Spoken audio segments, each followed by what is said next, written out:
Well, let's talk to Professor Gigi Foster, who's Professor at the School of Economics at the University of New South Wales and co-author of The Great COVID Panic. Good morning to you, Gigi.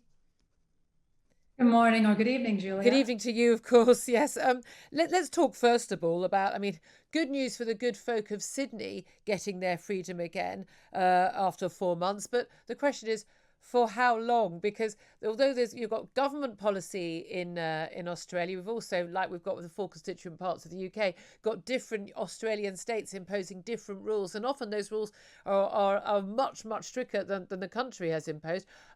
How long do you think these new freedoms are going to last? Well, I'm hopeful in the case of New South Wales because, as you may know, we had a leadership spill just a week or two ago, and we have a new person as our premier who has actually accelerated the roadmap to emerging from lockdowns compared to what his predecessor had put in place.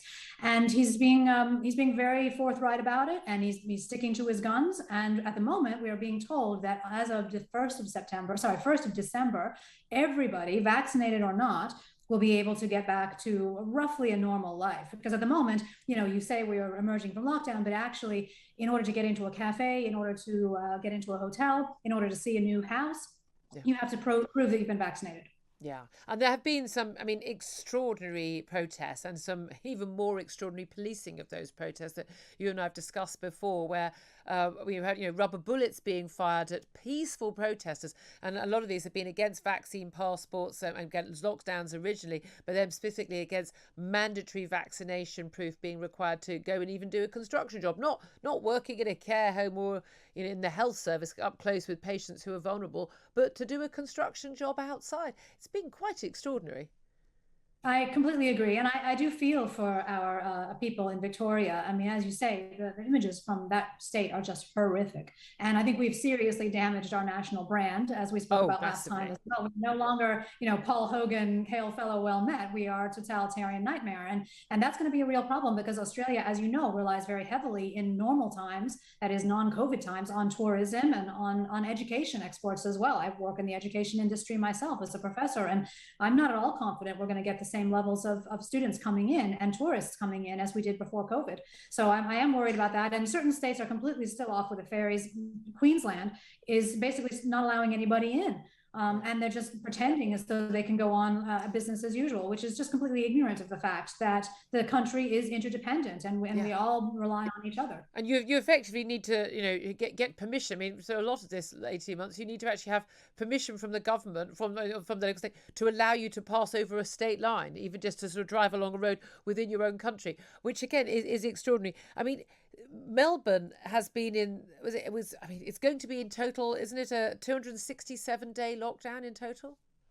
It's the longest in the world, as far as I know. When it finally comes out, I think it will be the longest in the world, longest area Yeah. under lockdown in the world. And this is something we speak about in my new book. And we actually talk about, so this is my co-author, Paul Frieders, at the London School of Economics, Yeah. actually, and another co-author, Michael Baker. We talk about this whole period, not just here in Australia, but around the world, and what we have seen in terms of the damage of lockdowns, how damaging they are, how destructive they are, and all of the aspects about the political economy and the crowd psychology and the corporate power and everything that has fed into the nightmare of policymaking that we've seen around the world. And we then end with, how can we actually improve things for next time, so we don't suffer this kind of horrific situation again. Oh my goodness, absolutely. And again, Australia would be one of the countries that I thought would have been one of the sanest on this, and certainly it would have been a sane government on it, and that the Australian people would not have put up with so much of their freedom being deprived.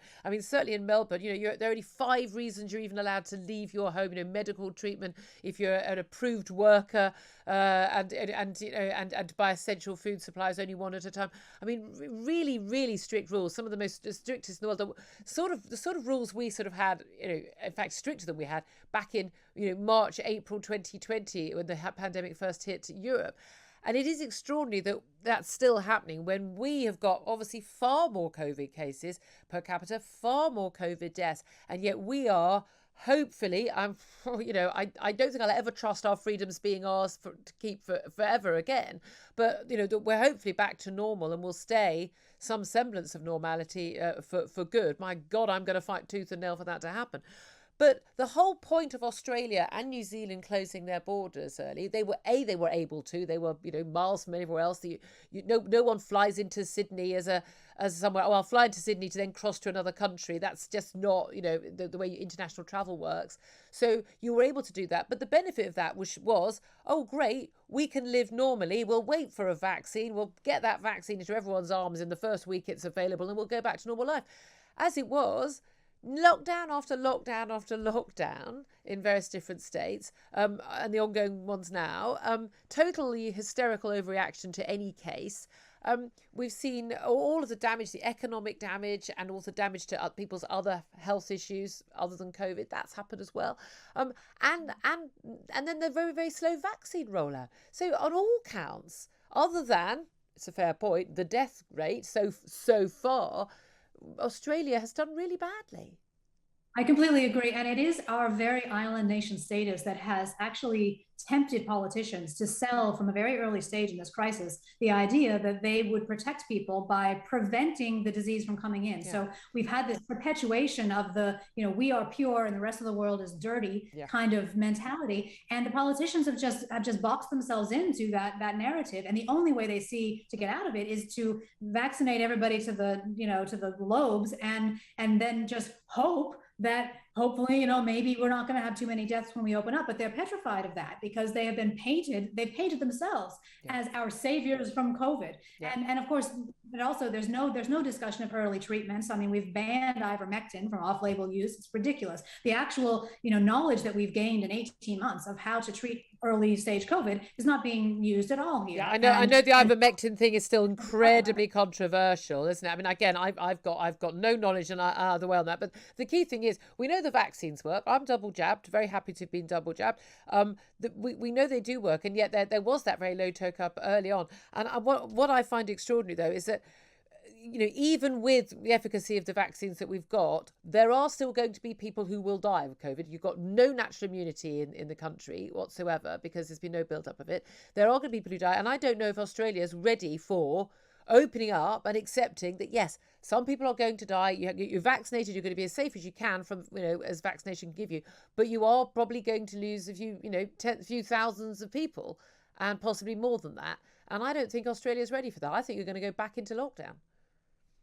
I don't think the politicians are ready for it, but this is why I'm hopeful about Dominic Perrottet. I'm hopeful that he can see his opportunity against the backdrop of Melbourne and the rubber bullets, against the backdrop of Queensland and the crazy, just shutting off from everybody. Yeah. He can position New South Wales as the gateway to Australia and the state that is going to be strong and not cave into cowardice and actually just fight this virus as we fight other things that threaten our health. And we're going to get back to normal and hopefully recover some of our standing that we've lost so much during this period. Absolutely. Well, Professor Gigi Foster, thank you for joining us, co-author of The Great COVID Panic. Thank you very much indeed.